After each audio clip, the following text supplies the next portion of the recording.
Valendo, Ari Mesquita. Programa Valeu, né? 71. 71. Grande convidado. Convidado Dude. de peso, né? Aqui tem muita história. Rapaz. Prefeito 3 vezes. Deputado federal. Deputado estadual. Cissa, é muita história. Você vai que a gente ficar até muita amanhã história. falando o É, currículo do homem. A viu? gente tem aqui, ó. Verdade. Fique tranquilo. Umas Presidente 3 horas da eu acho que dá pra Condé. contar a sua história. Secretário. Tem muita coisa pra contar, Arthur. Pois não. O programa aqui é muito tranquilo, é muito simples. A gente fala de política e política é absolutamente tudo. Aham.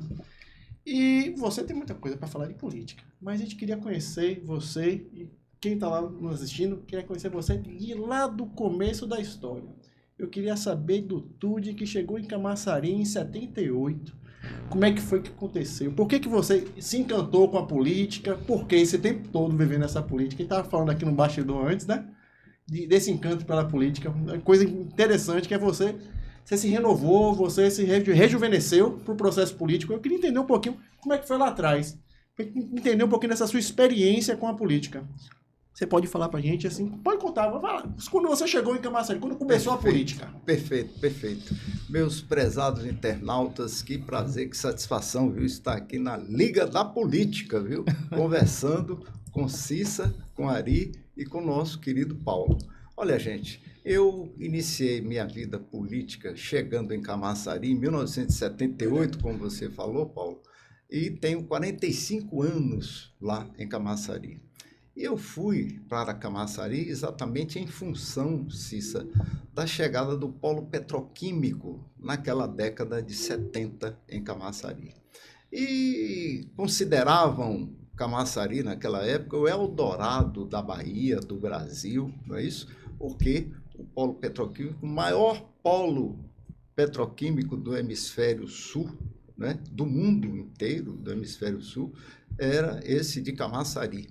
E naquela época, realmente, Camaçari era algo muito expansivo no que diz respeito a trazer gente para trabalhar. Tinha até, Paulo, um jornal lá. Venha para Camaçari, precisamos de você aqui para trabalhar. Imagine, se você vai botar isso num jornal hoje. Imagine. Não é? Então, Ari, veja só, naquela época tinha até isso, o jornal chamando as pessoas, né? Então, Camaçari se tornou esse local de uma diversidade imensa, né, de pessoas que vieram tanto do interior da Bahia quanto de outras cidades, de outros estados, do Nordeste principalmente, e vieram também pessoas lá do sul do país. Bom, e aí então eu, lá em Camaçari, comecei a trabalhar na prefeitura municipal com o prefeito Humberto Ellery, que era nomeado naquela época, porque Camaçari era considerada área de segurança nacional. Sim. E aí começamos a trabalhar lá, não é, para fazer com que a cidade tivesse condições de receber tudo aquilo que veio anexo, vamos chamar assim, à chegada do polo petroquímico em Camaçari. E, olha, uma trabalheira danada, porque era uma cidade que tinha uns 30 mil habitantes nessa época. E aí foi aquele boom, explodiu. Né? Hoje já está com quantos habitantes? Já? Hoje, Camaçari já está com 300 mil habitantes, o município todo. Né? E, olha, interessante que nas regiões vizinhas, em Salvador, surgiram bairros como Itaigara, surgiram bairros como o Imbuí. Em Lauro de Freitas surgiu o bairro Vila do Atlântico com a chegada do polo petroquímico. Então, o polo petroquímico mexeu com a região toda no entorno e com a Bahia também, né? De modo que houve esse boom de desenvolvimento e daí, então, eu, voltando a Tude, que eu estava falando muito do polo aqui. A história, na verdade, se mistura, né? Camaçari com a sua história se mistura. Né? Então é inevitável que a gente vá para Camaçari e volte para Tude. E você nasceu em qual cidade, Tude? Você é da onde? Se eu lhe contar a história... Quero saber agora. É interessante contar essa história para que os mais jovens, as pessoas conheçam, né, essa história. Veja só. Segunda Guerra Mundial. Aí voltou muito atrás, né? Sim. É isso aí. Meus pais moravam aqui na Bahia. Meu pai, minha mãe, e eu tinha 2 irmãs já nascidas. Uma com 3, a outra com 4 anos. E daí, então, na época da Segunda Guerra Mundial, não tinha emprego na Bahia. Era uma dificuldade terrível, porque o mundo em guerra, né? E aqui, Salvador era uma distância muito grande, mas a crise mundial em função da Segunda Guerra Mundial. Aí houve a entrada do Brasil na guerra com a questão do esforço de guerra que os Estados Unidos fez junto, em parceria, na época, com o presidente Getúlio Vargas, daqui do nosso país, e aí foi criado esse esforço de guerra onde fábricas em São Paulo começaram a produzir implementos para os tanques, para as armas, etc., etc., etc., e iam para a montagem nos Estados Unidos e por aí afora. Então, houve um esforço de guerra. Aí os empregos apareceram lá em São Paulo. Aí meu pai e minha mãe foram para São Paulo. Atrás do emprego. Atrás de emprego que tinha oportunidade, né? E aí as coisas aconteceram, né? Eles moraram lá em São Paulo, meu pai foi trabalhar em fábrica lá em São Paulo, e eis que daqui a pouco terminou a guerra em 1945. E eu nasci em 1946. Foram comemorar o término da guerra e eu Nasci. O caçula, viu, caçula? caçula. Exatamente, Cisa. Então, eu nasci em São Paulo, mas minha família é toda da Bahia, toda daqui. E eu voltei de São Paulo para cá com 1 ano de idade. Mas Depois foi registrado terminou lá a ou foi guerra. registrado aqui? Foi registrado em São Paulo. Ah, né? porque tinha esse negócio, né? De Porque pessoal registrado demorar um todos pouco os de anos. registrar. né? Ari, exatamente, perfeito. Mas aí ele registrou, minha mãe fez questão que registrasse que o filho dela era de São Paulo, Sim. paulistano, de Paulistano. São Amaro da capital. E assim foi.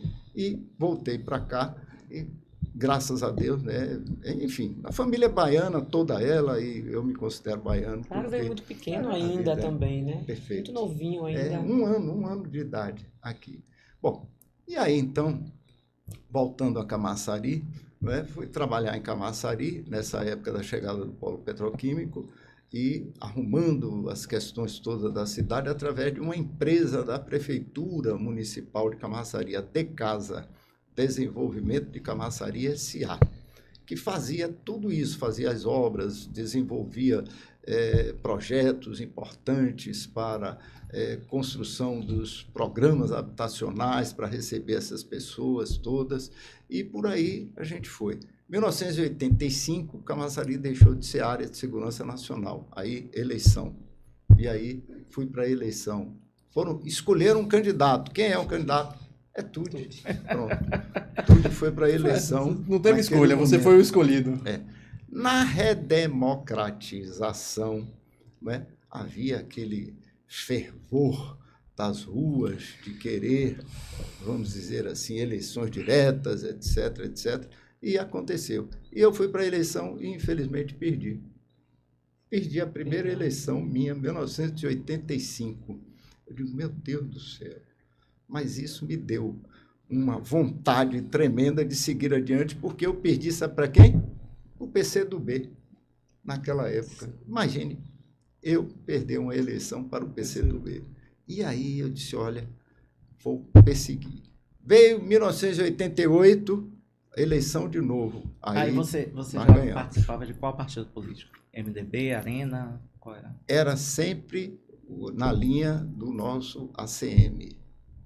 Eu sempre fui dessa Sempre linha seguiu a linha do política. Antônio Carlos Magalhães. Antônio Carlos Magalhães, desde aquela Então era do época. Arena. Exatamente. Aí, naquela época, tinha Orientado. essa questão, né? E aí, fomos pela Arena e perdi essa eleição de 85. Em 88, Ganhou experiência para ganhamos a experiência e fomos para a eleição. Aí os partidos políticos já estavam, vamos dizer assim, mais difundidos. E eu fui pelo PTB, Partido Trabalhista Brasileiro, em Camaçari, que era, né, que aliás ainda é, mas naquela época era muito mais, né, terra de sindicatos, aquela coisa toda, em formação no início do polo petroquímico, e a gente conseguiu ganhar a eleição. De lá para cá, aí a gente vem também vencendo outras eleições e participando do processo político de um modo geral, né? E chegando a esse resumo rápido aqui que Paulo fez, né? prefeito 3 vezes de Camaçari, deputado federal, deputado estadual, presidente da União dos Prefeitos da Bahia, presidente da CONDER também, fui presidente da CONDER, e outros cargos públicos também que exerci anteriormente. De modo que eu me sinto muito feliz porque Camaçari me deu tudo isso, me deu todas essas alegrias, essas satisfações de ganhar eleições, de trabalhar, de construir coisas boas, de modificar a vida das pessoas, de fazer com que, não é, o polo petroquímico tivesse a tranquilidade de produzir. Eu digo isso porque o movimento sindical, não é, lá em Camaçari, ele sempre foi muito forte. E eu sempre chamava para mim, né, para a cidade, esses movimentos todos, para que o polo não sofresse tanto pelas paralisações que tinham constantemente, que aconteciam O constantemente. sindicato gostava muito de fazer isso, né? Meu pai contava uma história que o pessoal do sindicato chegava assim, ó, Perfeito. vamos parar a planta. Aí meu pai falava assim, ó, espero que vocês saibam para onde é que vocês vão correr, porque se você parar a planta vai explodir tudo. Se vocês não souberem para onde vocês vão correr, pô, corre o risco de perder a vida. Aí o pessoal ficava com medo e não desligava nada. Mas meu pai já falava desse jeito, porque tinha que ser claro, porque a responsabilidade de matar as pessoas não era do sindicato, se quisesse fazer aquilo. Mas você, Tude, você viveu a chegada do polo petroquímico, a chegada da Ford e agora a BYD. Isso, né? Exatamente, Aí, perfeito. E como é que você se transformou, como é que você enxergou isso e você vem percebendo isso na sua vida, trajetória política? Perfeito. A chegada do polo eu chamo de primeira onda industrial que nós recebemos na Bahia, né? Depois nós recebemos a chegada, a Ford chegou quando eu era prefeito também, em Camaçari. E aí foi uma experiência, assim, Paulo, sensacional. A Ford, vamos dizer assim, abriu os braços, certo? Abriu as portas para mostrar e demonstrar aquilo que eles precisavam, aquilo que eles necessitavam. E nós, da mesma forma, abrimos os braços, abrimos as portas para gerar aquilo que eles precisavam, aqueles que eles necessitavam, de mão de obra. E aí foi um negócio assim sensacional, porque nós tínhamos recém-inaugurado o que a gente chama lá da Casa do Trabalho, que era um local exatamente para essas questões de cursos, de proporcionar as facilidades para o trabalhador, para as empresas, de um modo geral, terem, né, acesso a um local de formar mão de obra. E, coincidentemente, a Ford chegou e a Casa do Trabalho estava pronta. Não foi fácil a Ford chegar na Bahia, não, né? Teve uma briga aí de Antônio Carlos Magalhães. Como é que me conte esse bastidor aí? Porque eu queria só saber um pouquinho, eu queria viver aquele momento. Eu queria estar numa sala de reunião e ver Antônio Carlos Magalhães fazer aquela revolução para trazer a Ford para cá. Como é que foi isso? O governador era César Borges, né? Naquela época. E a CM era o senador. Isso. E um belo dia, ele me convocou lá em Salvador. Eu digo, me convocou porque a secretária dele, aliás, ligou e disse, olha, o senador quer que você venha aqui tal hora, assim, assim, assim. Foi uma convocação, não foi? Venha não me deu nem a opção. Não deu nem a opção. Né? Pois é. Aí eu fui lá, na estrada, eu digo, imaginando, meu Deus do céu, hein, Cícera, o que é que ele quer comigo? O que é que me espera? Aí cheguei lá, tal, como vai o senhor, tudo bem, tudo em paz e tal. Ele aí disse, sente aí, Tude, tal. Olha, eu vou lhe falar aqui algo que é quase um segredo. Eu sei que você vai sair daqui e vai falar para alguém, é quase um segredo. Não tem como você esconder esse segredo, mas é um segredo. Exatamente. Nós vamos trazer para a Bahia a indústria automobilística Ford, porque o Olívio Dutra, lá no Rio Grande do Sul, ele falou Sul, no Rio Grande do Sul, decidiu que a montadora não vai ficar lá porque não quer dar incentivos fiscais. E nós vamos dar incentivos fiscais. Você está pronto lá para receber a Ford? Eu digo, prontíssimo, senador, prontíssimo. Tá tudo certo. Não tenho o menor problema em fazer isso, entendeu? Aí contei a ele a história da Casa do Trabalho. Recentemente nós inauguramos, na época Valdec Ornelas era deputado federal, e nós inauguramos com a presença de Valdec lá, a Casa do Trabalho, com essa finalidade de fazer cursos, proporcionar cursos para a nossa juventude, a nossa população, para levar adiante esse processo. Aí conversamos, ele falou sobre os incentivos que nós deveríamos aprovar na Câmara. Tem maioria na Câmara? Eu digo, tenho. E não vão lhe criar problema? Eu digo, não, de jeito nenhum. E esse PT? Eu digo, não. Mas o PT não queria que a Ford fosse? Você acha que... Exatamente, é isso.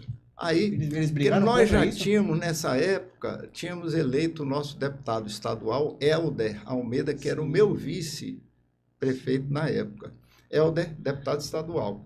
E aí, eu digo, olha, Helder está aí na Assembleia, etc, etc. Bom, resumo dessa questão toda, né? Aí eu saí de lá, como é que eu ia guardar esse segredo? Tão secreto assim. Já ligou da sala dele mesmo, né? Porque eu tinha que conversar com alguém para, olha, vamos nos Preparar, preparar. com certeza. Porque eu falei que estava vamos preparado, arrumar. né? Perfeito, E não é vai. isso, Paulo. E aí, poxa, olha, aí vamos arrumar, ajustar, etc e tal.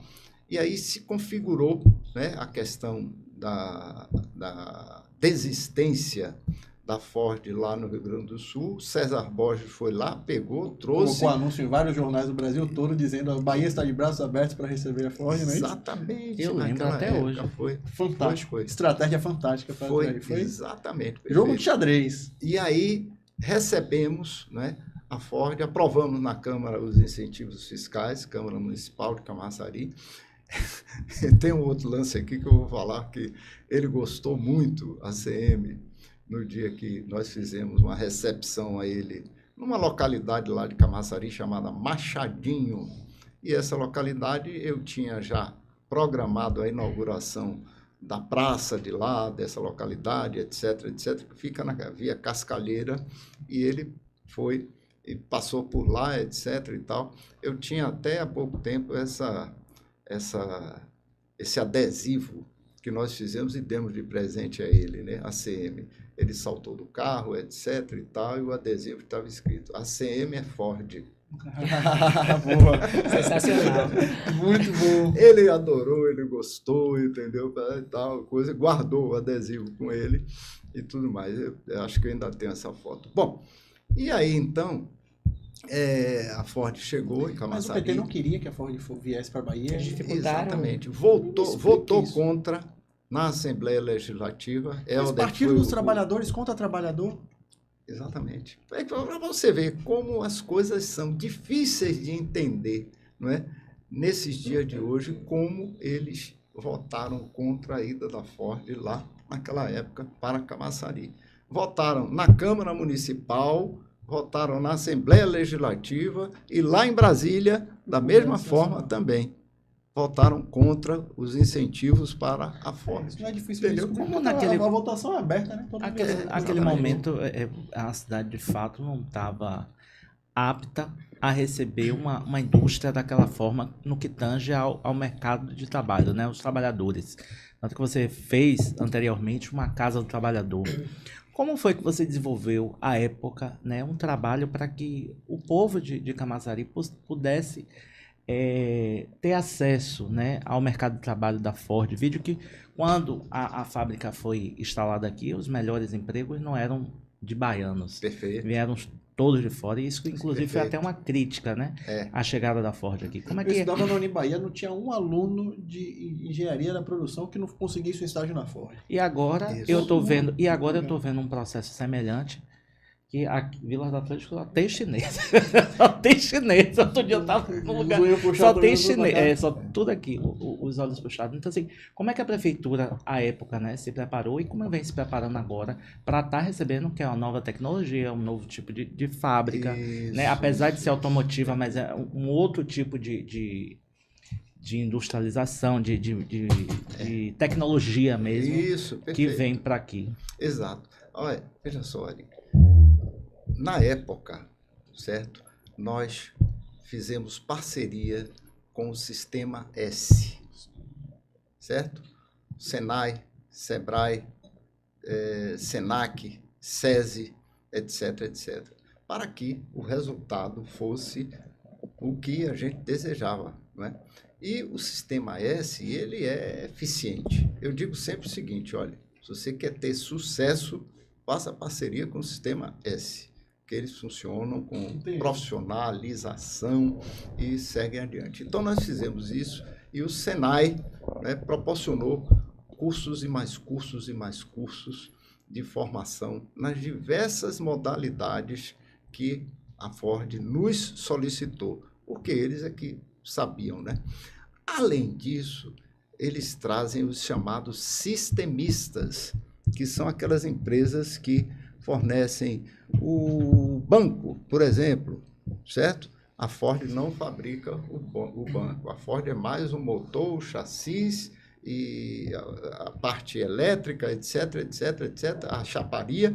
Agora, tem algumas coisas dentro do carro, ou ônibus, ou seja lá o que for do veículo, que são os sistemistas que fornecem. E esses sistemistas também empregam gente que precisa de treinamento, gente que precisa de oportunidade de alcançar. Essas empresas também ganharam incentivos?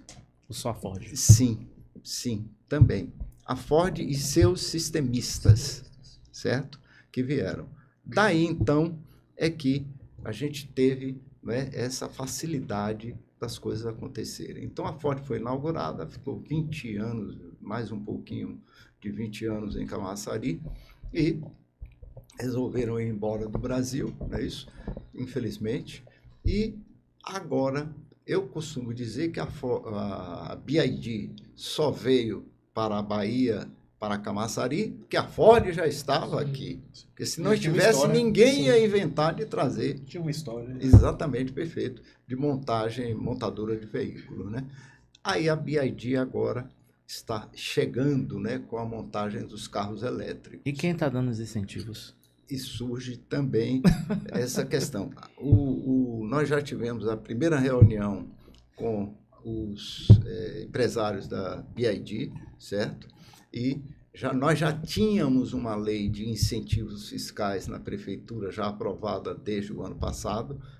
Entregamos essa